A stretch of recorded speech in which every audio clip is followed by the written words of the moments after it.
আজকে আমি তোমাদের 4/আডাউ শেখাবো। 4/আডাউ, ঠিক আছে? 4/আডাউয়ের বল কি? তেই তেই দিদি। তো এটা আমার রাইট হ্যান্ড, আলাপাতলা ঠিক এইখানে, বগলের কাছে এইখানে থাকবে। এই হাত হচ্ছে ডাকা মুখা, লেফট হ্যান্ড। তো হাফ সিটিং বসবো, রাইট পা পিছনে, টো, তে তে, দিদ দিদ তে, লেফট তে তে, দিদ দিদ তে। চোখ কি হবে? তে তে, মানে রাইট থেকে আমি লেফট কর্নারে দেখছি।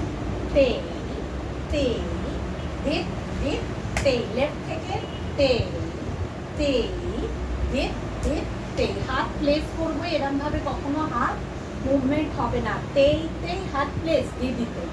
তো এটা হচ্ছে নাম্বার 1। নাম্বার 2 তে কি আছে? দুবার করব। তেই তেই তেই তেই, দিদ দিদ তেই, লেফটে তেই তেই তেই তেই, দিদ দিদ তেই। তো এটা নাম্বার 1 আর 2।